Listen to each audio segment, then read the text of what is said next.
Hey there, this time another film review with Bionicle Mask of Light, the film. I've got two versions, a VHS tape and a disc edition. I bought this first because I didn't have a disc, because I couldn't find this anywhere until I was able to find this. Because I got two, I was like, now what the hell, well, might as well keep two just in case. The first draft done by Miramax Home Entertainment, which is technically a direct-to-video alias of Miramax Films.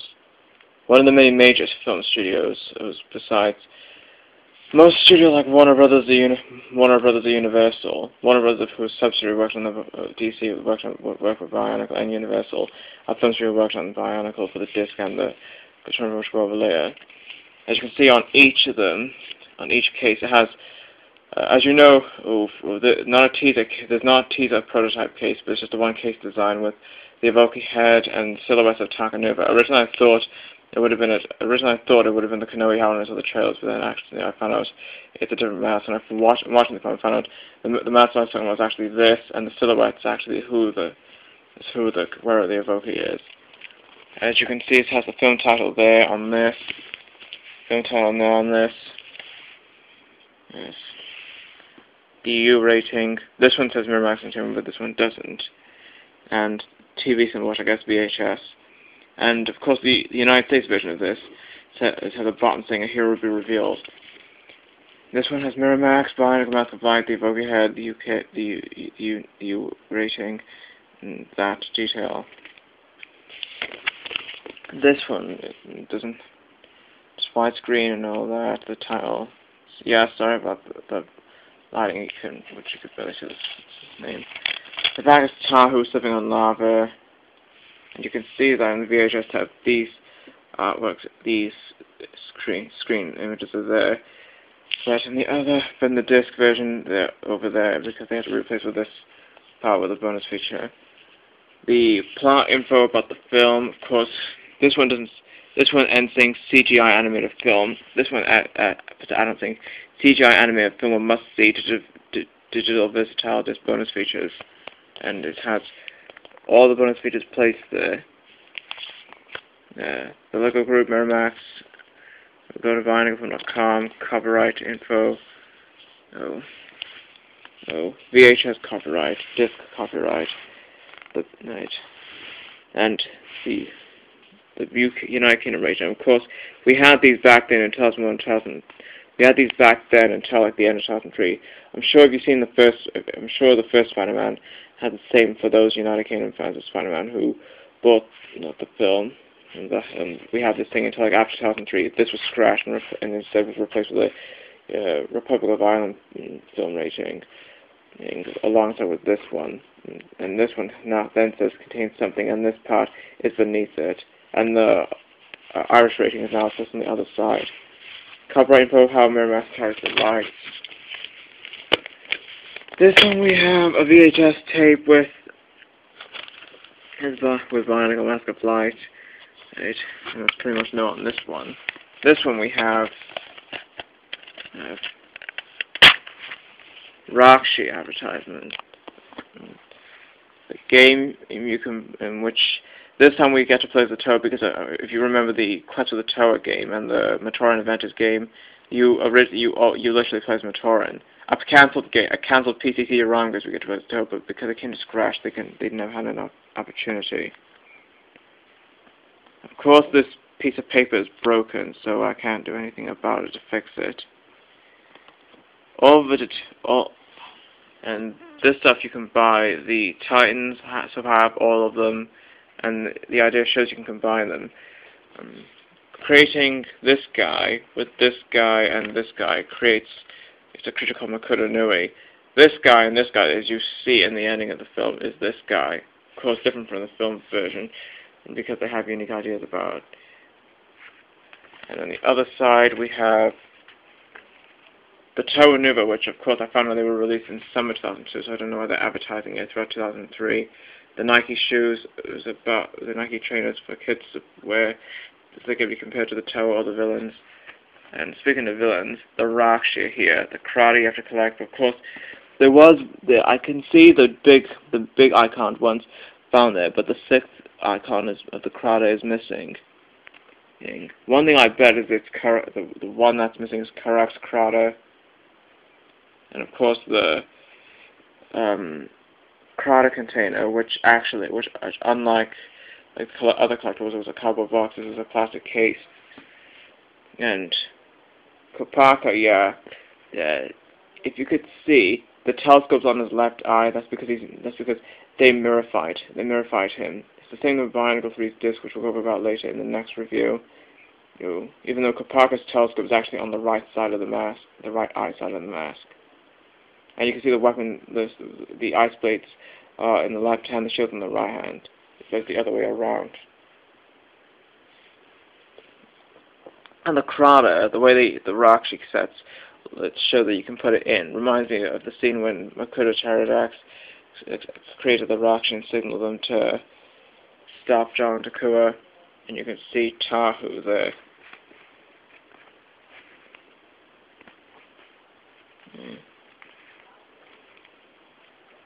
And the scene selection chart, which we had from some films, and nowadays these films don't have that scene selection chart anymore. Same thing with Matrix, which the Matrix films have that too. And so far there's like 11 chapters. This is the only film that has the majority of chapters, which, not 11, 12.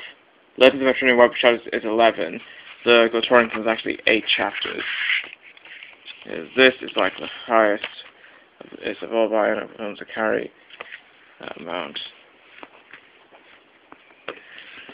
And the disc just copies the front case of the Evoke image, as you can see on the front. Whereas in Australia, I don't know what it looks like, but the US, I know, because it has Tao surfing on lava. Bionicle Mask of Light, the creators, copyright info in how the United Kingdom, Australia, and the United States mention the copyright about it. The least favorite things about it, technically, are the Toa Mata-Nuva when Gali and Tahu were sulking at each other when Prada was the only one in the middle. Well, Gali originally, what I find awkward is that first Gali thinks it's fun to say that Tahu would be afraid to be extinguished down, and Tahu fought back. And by the time the Coley game was done, Tahu then couldn't stick fondling to raise his fist to Gali anymore.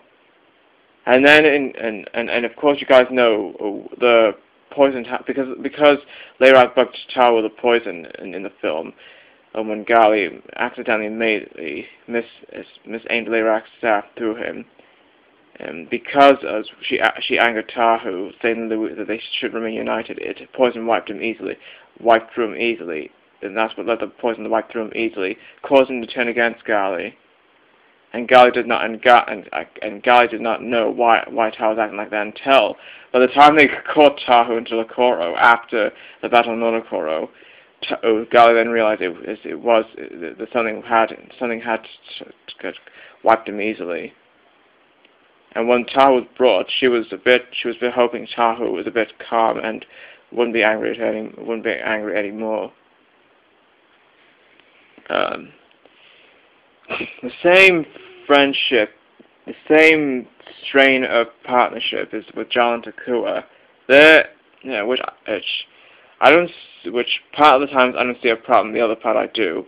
What I see a problem is that because when Takua Takua was the one who found the giant stone and carrying the Kanoe Evoke inside. And he was the one who discovered it, and yet when the Turaga translated information about the mask, as they thought Jala was, and Jala knows he was. They thought that, well, by the time they learned much about it, they then exclaimed and thought that Jala was the herald of the Toa of Light, and he exclaimed that he wasn't. And he knows Takua was the one who discovered the stone when who breached the mask out of the stone in Takoro. And Takua knows that, but whatever his reason was, he had to exclaim that Jala is the herald of the Toa of Light, and this is what caused John and Takua to squabble with each other. And Jala and Takua squabbling at each other. It's like, well, yeah, because I was like, okay, they're arguing because Jala's angry at Takua for making him become the herald, become something that he isn't. And what he isn't is actually the herald, the real herald, Takua. And because in Takua then realized it's truth is truth. When the red, white, and blue rocks attacked on Takua exclaimed that the first half of the rocks they encountered, the brown, green, and blue, were after the Evoki. The other half that Makoto created were actually after the herald. And Takua concluded because it didn't chase Jala, Takua then realized it's okay. I have to admit I am that. Takua was like, okay, Jala, I'm sorry. I have to admit I am the herald of the Toa of Light. And when Jala gave his life to save Takua from the death, Takua began to regret at causing a strain on Jala's feelings. Some of the complaint, part of the times I don't think it's a problem. The other part I do. Part of something to do, I only because I know a reason about that.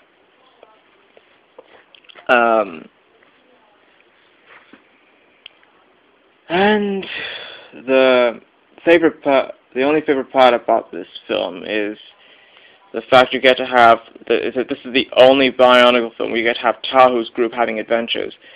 But the least favorite part about it lacks focusing on Tahu and the other Toa. I know it's because I know the comics have full extent of what Tahu and the others are doing. The film is more merely to focus on Jala and Takua's plot. Of course, as the next Bionicle ones go over later, it doesn't actually focus on them, but it focuses on Metru Nui. It focuses on the Metru Nui storyline and the one in 2009 just actually focuses on the Glatorian. But this is the only film where the Toa Nuva are in having adventures, but it only does a bit of it focuses a little bit on them. This merely focuses on Jala and Takua. And originally, when I heard of Puku being a girl crab, I was trying to face the fact, and over the course of like 5, maybe 8 years, 5 or maybe 6 or 7 years, is I kind of forgot that Puku was as a female crab. I'm almost as the past years went by since I bought this film. My mind is getting off of it, thinking about Rahi not being gendered, and the Metru Nui, which you can make from the 2003 Makoto Pterodactyls, Jala and Gaku, Takua, and Puku. Originally, I thought that was going to be the Growling Ash Bear, but actually the Metru Nui is actually another type of body form a Makoto Pterodactyls could have taken. The Growling Ash Bear is just a random Rahi that showed out of nowhere. The reason the Growling Ash Bear showed up, I guess, it's supposed to be like an animal chasing joke. The same thing happened again with the Legends of Metru Nui and Web of Shadows and the Glatorian film, which we'll talk about what those creatures were later. But they had, for some kind of unknown reason. But of course, it had to do that for sarcasm. And another favorite thing is that because the Krata have actual spine, even if not in the Rakshi armor, they do have those. They have that slivery spine on it. They do have real spine, while the armor suit does have a spine. And is that. And when they built the Usanui transport, Takanuva placed the Krata into one of the Krata shells, which doesn't have a spine, doesn't have a extra spine that the Rakshas shells do. And I feel it's too much of a romance. I feel it's a bit too much of a romance story when I look at Harley and Jala. When it comes to them with each other, even when after Takuda Nuva resurrected Jala, they hugged, and the one part where Takuda Nuva says, "My job is done here." Their heads were like close. The heads were like close to each other for like a second, and before they looked at the door slamming right at him. And one thing I feel bad is that one thing I felt bad when I first watched it is because Tokoro's gone, the Toa Fire was homeless. And in the end of the film, when Metru Nui was found, I was guessing that was Metru Nui, and by the time I was able, of course, I wasn't able to buy the comics back then until like 2007. Now that I've got the comics, I now found out, yes, it is Metru Nui.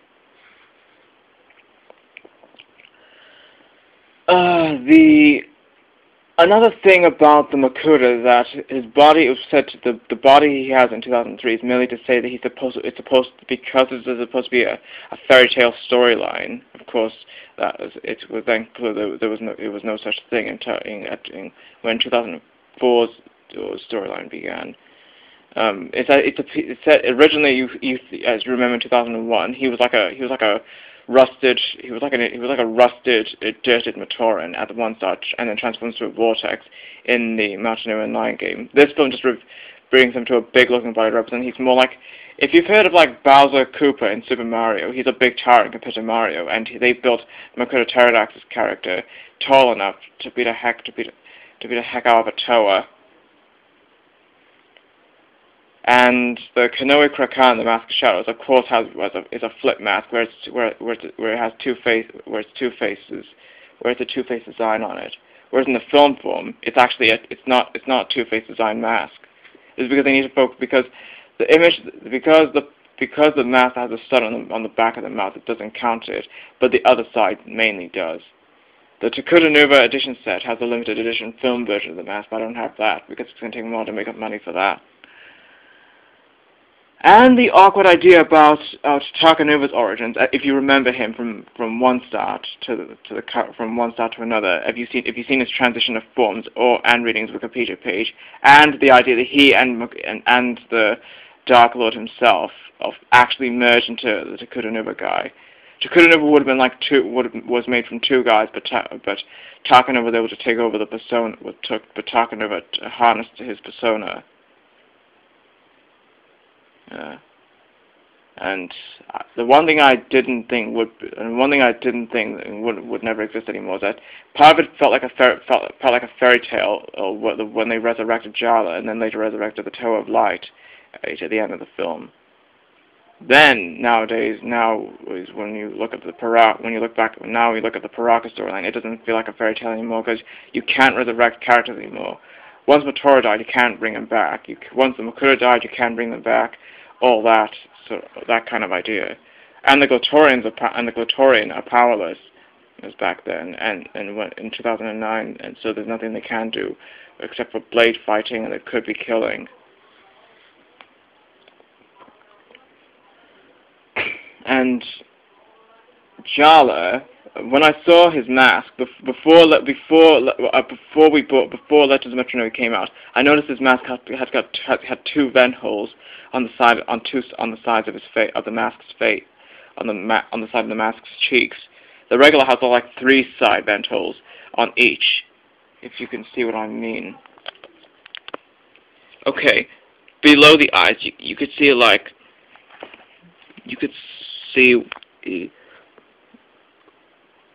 1, 2, 3 vent holes, but in the film it's just 2 vent holes. And when we saw when I bought Bionicle 2 Legends of Metru Nui and saw Lee Khan's image in Vakama's stone, I was like, why does he have this? Why is the mask similar to Jala?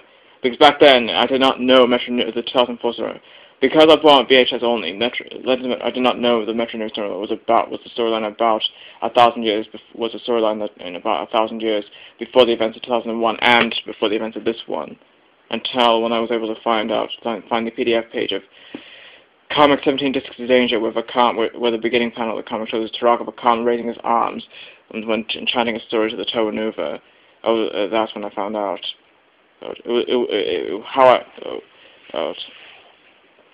So that's what made sense for Vakam and the others of why a Taraka persona, as I found out when I first found out in this film, is an old age character.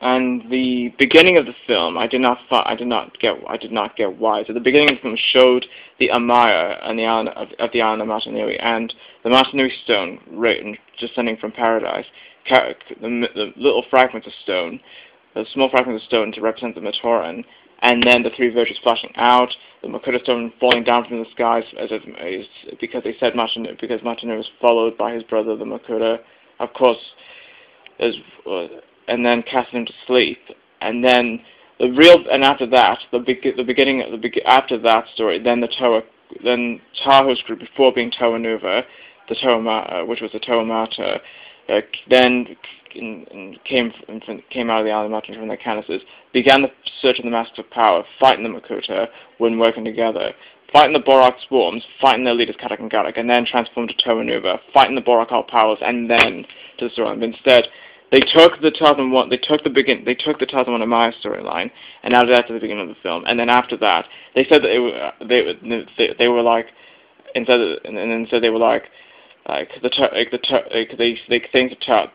called it, and instead of calling themselves like Toa Nuva, they just say Toa, just like how when they were Toa Mata they called themselves Toa. Only the Toa Hordika, they called themselves by their group name Toa Hordika in Bionicle 3, but this one they didn't call them Toa Nuva. It's just Toa. And then they say that they came from out of different locations, and then the second narration for Karma pointed out that they were grateful that the Great Spirit brought the Toa Nuva to the Island Mountain to protect them, and now that they're here to protect them from Makuta's dark powers, they can now live in peace, such as watching a Koli game. I don't get why they did that. If this is their first Bionicle film, they could at least build up a full extended 2-hour 30-minute length storyline. I mean, maybe if younger kids want to watch a full long-length Bionicle film, just make it 2 hours and 30 minutes long. To have part of the story and introduce what happened in 2001, connect that to this film called Bionicle or the Legend of Mata-Nui, the film. That could have been a better name, focusing on Tao's group in the island of Mata-Nui. The beginning half of the film begins with Tao's group following the island of Mata-Nui all the way up to the Toe of Light defeating the Makuta. Then it would have been more common sense. But instead, they had to scratch that. So we don't get to have a story about Tao's group being Toa Mata in an actual film. Of course, it's the same complaint with the Anika storyline. It's the same complaint with the Anika it's the same complaint with the storyline in 2006-2008, which I pretend that there are films, which I am going to pretend that there are films in 2006-2008 focused on the Anika. And like I said before, is that those films are the only films that are live action. And different from Takua is that his feet, and his hat, is that his feet, in his weakened Matoran body state in 2001, when we had the McDonald's edition of the Matoran, and his feet was yellow, and then they changed to blue alongside with his hands. But the blue they gave him is actually original blue, whereas his mask is not actually original blue. It's just like lighter blue. Ooh. And Takua in the film version is actually has red feet, whereas Jala he's actually matching with the color, with his own color, yellow feet and yellow mask.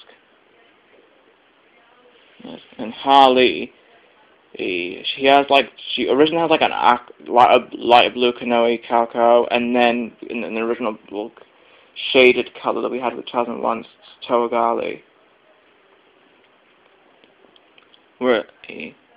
And the mouths, and the one thing I did think that it looks a bit like wearing mouth masks is that Gali, for example, her mask in the film form looks a bit electric. It has like, if you can see the mask doesn't look like it has a regular mouth. It's just a hollow thing with vent lines built into it and electric sparkles come out of it. As if Toe of Wars is supposed to look a bit like, whatever word it's called when it comes to mouths like those. I'm not saying she's gagged or anything. It's what's built so it doesn't. It's what built that made me aware. It doesn't look like a mouth at all, but an electric mouth, but some kind of electric mouth. It's the same thing with the noble masks, the Turaga wore.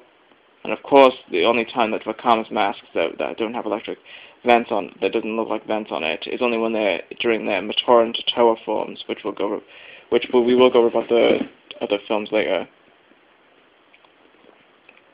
And the idea, and you know that the Toa Mata-Nuva, the Tahu is red orange with a bit of black built for his hip, for his leg on the hip part that's carrying his legs, the shoulders, and some black parts that's on the top torso to help build up the gears in the head.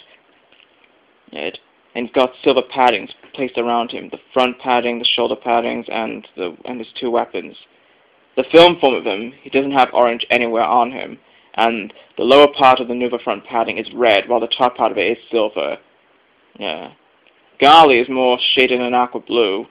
Gali is fully shaded in aqua blue, is all aqua blue, and her silver paddings are silver but shaded in aqua blue. Oh no, it looks a bit purplish with a bit of black. Pohatu begins to have the lack of brown on him, because we can see only his feet and his mask. It's just tan around his limbs and silver around his front pad and shoulder pads and his feet additions, the ones which he used to kick boulders. Yeah, and the hip is brown. Yeah, I forgot to point that out. Well, lighter brown technically instead of original brown. If you look at the real high quality color of him, Liwa is the only guy with all the colors in him: green, lime green, and silver. And Kapaka is just like Tao, sticks to one color: white and silver. And of course, this film and the Glatorian film, all the ice characters still stick to the same eye color, that light blue color. If you watch Mask of Light, Legend of Metru Nui, Web Shows, and The Legend Reborn, catch the eye color of these characters. Even watch the Hero Factory even watch the Hero Factory Rise of the Rookies, Savage Planet, Ordeal of Fire, and the Breakout episodes. Even Stormer has those light blue eyes as well. And he still sticks to those colors, and they still stuck to those kind of colors. Yes, the white guys are the only guys who stick to the same eye colors in every single different animation work. The Borak had a cameo, only frozen in ice. So we have an essence of 2002. The essence of 2001 of the Taraga, 2002 the Borak, 2003 the Matoran, Makura, and of course the Toa Mata-Nuva. 2003 the Matoran, the Makura, the Rakshi, the Toa Light, and all that. Yes. So this film's merely given like a 6.5 out of 10. And hope you enjoy this video. Stay tuned for the next video, the Matrix Reloaded review.